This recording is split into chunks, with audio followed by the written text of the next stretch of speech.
सीधी शहर में रविवार को 17 नवंबर को सुबह करीब 11 बजे से दोपहर 2 बजे तक अतिक्रमण को हटाने की कार्यवाही की गई थी। इसी संबंध में आज गुरुवार के दिन देखा गया कि ठेले वालों के द्वारा बीच रोड में ठेला लगाकर चक्का जाम कर दिया गया। कुछ देर तक चक्का जाम लगा भी रहा, बवाल हो गया। महिलाओं के द्वारा लगातार पुलिस को धक्का मुक्की भी की गई। करीब 1 घंटे तक चला। गरीबी और अमीरी की जो लड़ाई होती है यह हमेशा से ही देखी जा सकती है। मतलब अगर बात की जाए तो अगर बड़ी दुकान है तो उसको कुछ नहीं करेंगे, लेकिन अगर छोटी दुकान है तो उस पर नगर पालिका, सीएमओ या फिर तहसीलदार के द्वारा पूरे इस नगर पालिका के अंदर जितने भी लोग मौजूद हैं, छोटा वाला ठेला है तो धक्के मार के निकाल देंगे। अगर बड़ी दुकान है और रोड तक भी अगर जाम लगा है तो उससे कोई फर्क नहीं पड़ता। इस पूरे मामले पर गरीबी और अमीरी की लड़ाई हो गई और चक्का जाम शुरू हो गया। सीएमओ पर भी कई आरोप लगाए जा रहे हैं मिनी अग्रवाल के ऊपर कि आखिर में आप किस तरीके की कार्यवाही कर रही हैं, और यहां पे भी सिर्फ लूट मची हुई है। यहां तक कि इनका आरोप यह है कि सीएमओ के द्वारा, नगर पालिका के द्वारा कई बार ऐसा है कि 400-500 रुपए लिए जाते हैं, जबकि पूर्व में चुनाव से पहले ही ठेला वालों से पूर्व मुख्यमंत्री शिवराज सिंह चौहान के द्वारा ये चीजें कही गई थी कि पैसे ठेले वालों से नहीं लिए जाएंगे, क्योंकि एक गरीब तबके का आदमी अगर रोड पे ठेला लगा रहा है तो उसको कोई भी चार्ज नहीं लगेगा। प्रशासन की कार्यवाही पर सवाल भी उठ रहा है। दरअसल प्रशासन ने केवल छोटी दुकानों को हटाया था, बड़ी दुकानों पर कार्यवाही नहीं की गई। स्थानीय निवासी शैलेंद्र कुमार सोनी ने बताया कि 50 लोगों की दुकानों पर कार्यवाही की गई, जबकि हम छोटी सी दुकान चलाते हैं। हमारी दुकान के पास ही बड़ी दुकान शुरू हो जाती जहां अतिक्रमण किया जाता था और वहां पर अतिक्रमण नहीं हटाया गया। नगर पालिका प्रशासन के कुछ कर्मचारी पैसों की मांग करते रहे। हालांकि जितने भी अतिक्रमण हटाए गए, करीब 100 से अधिक दुकानों पर नगर पालिका द्वारा कार्यवाही की गई थी। नगर पालिका सीधी की सीएमओ मिनी अग्रवाल ने बताया है कि स्वच्छ सर्वेक्षण 2024-25 के अंतर्गत अतिक्रमण हटाया जा रहा है। अभी छोटी दुकानों पर कार्यवाही चल रही है, इसके बाद बड़ी दुकानों पर भी एक्शन लिया जाएगा। इसी बीच छोटे छोटे कर्मचारी जो कि सड़कों के किनारे बैठकर रोजी रोटी के लिए दिन भर जूझते हैं, अपना परिवार पालते हैं, पेट पालते हैं, बच्चों का देखते हैं, उनकी पढ़ाई भी चल रही है, शिक्षा दीक्षा ठेले से चल रही है, मगर अगर देखा जाए तो उन्हें नगर पालिका के द्वारा हटाने के इस प्रयास पर आक्रोश जाहिर करते हुए आज चौराहे पर चक्का जाम कर दिया गया। करीब 1 घंटे तक प्रशासन जुटा रहा सड़क से ठेलों को हटाने के लिए, लेकिन देखने लायक रहा होगा ये पूरा पल। आप भी इस टाइप पर वीडियो में देख रहे होंगे। इस आक्रोश का नगर पालिका पर कुछ असर नहीं पड़ता। क्या फिर से उसी तरीके से सड़कों के किनारे इन्हें बैठने दिया जाएगा, या फिर इसी तरीके से आक्रोश देखने को मिलेगा और भी कुछ बड़ा? आखिर में क्या चीजें होंगी ये तो देखने लायक होगा। लेकिन सबसे मुद्दे की बात यह है कि जहां एक तरफ मुख्यमंत्री महोदय ये कहते हैं, यानी भाजपा झूठा वादा और झूठा दावा करती है, यहां तक कि आम जनता को चूसती है, ठेले वालों से एक बार कहती है कि पैसे नहीं लिए जाएंगे, वहीं मिनी अग्रवाल ने ठेले वालों से लूटना शुरू कर दिया। हालांकि इस पूरे मामले पर ना ही यह देखा गया कि पूर्व सीएम यानी कि शिवराज सिंह चौहान के द्वारा कोई लिखित आदेश दिया गया, और ना ही लेने का मिनी अग्रवाल के द्वारा कोई चीजें ऐसी लिखित में दी गई कि सरकार ने यह कह दिया है। तो क्या यह लूटपाट सिर्फ गुंडागर्दी से हो रही है? क्या यह लूटपाट सिर्फ अपने निजी प्रॉफिट के लिए हो रहा है? क्या इसका टैक्स सरकार को जा रहा है? क्या मुख्यमंत्री का आदेश आया है? इस पूरे मामले पर अगर बात की जाए तो सब कतराते हैं, भगाते हैं, जवाब जब देने का टाइम आता है।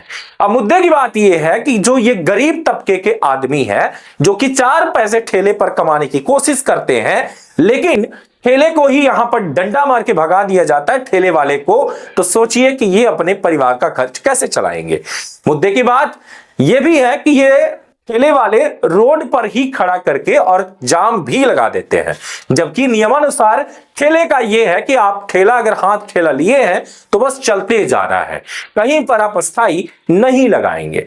इससे क्या होगा कि जाम नहीं लगेगा और सीधे तौर पे आप चलते फिरते रहेंगे। वहीं कुछ ही दिन पहले पार्किंग स्थल और सब्जी मंडी का भी एक निर्माण करने का एक दावा किया गया। अभिषेक सिंह कलेक्टर जब आए तो उन्होंने पार्किंग स्थल दे दिया कि आखिर में गाड़ी पार्क यहां होगी, लेकिन नियमानुसार देखा जाए तो यातायात की जो पुलिस है वो भी सही तरीके से कार्यवाही नहीं कर रही। देखा जाए तो वाहन पूरे मार्केट के अंदर घुसे रहते हैं, जिसके वजह से लगातार जाम लगा रहता है। उसकी वजह से धुआं, देखा जाए वातावरण प्रदूषण भी एक तरीके से फैलता जा रहा, क्योंकि घंटों घंटों तक एक जगह लगातार जाम लगने की वजह से सारी चीजें अगर देखा जाए तो आमतौर पर हर व्यक्ति का नुकसान होता है। इस पूरे मामले पर कई सवाल और जवाब भी पैदा होता है, लेकिन कोई भी जवाब देने के लिए तैयार बिल्कुल नहीं है। हमने जानने की कोशिश की, लेकिन कोई भी जवाब देने की कोशिश नहीं कर रहा है, भागता फिर रहा है कि आखिर में हम तरंग न्यूज टीम से जो सवाल करने के बाद जवाब की जो हम सामने वाले से उम्मीद करते हैं वो जवाब मिलता ही नहीं। फिर भी आइए देखते हैं इस विजुअल में कि आखिर में क्या पूरी कहानी थी।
लगातार बने रहें तरंग 24 न्यूज पर। आपका कहना क्या है, आखिर में इन गरीब तबके जो व्यक्ति जो ठेले वाले हैं, हाथ ठेला चलाते हैं, इनका परिवार की जिम्मेदारी इन्हीं की है या सरकार की है? सरकार ना ही रोजगार देती है, और अगर कोई रोजगार अगर दे रहा है या ले रहा है किसी तरीके से, ठेला भी चला के अपना गुजारा कर रहा है, तो उससे भी लगातार टैक्स लेती जा रही है। इतना ही नहीं, आए दिन उनको जलील करती है, गाली गलौज करती है, मारपीट होता है और पुलिस से भी झपटा झपटी हो जाती है। देखिए पूरी रिपोर्ट। बहुत बहुत धन्यवाद।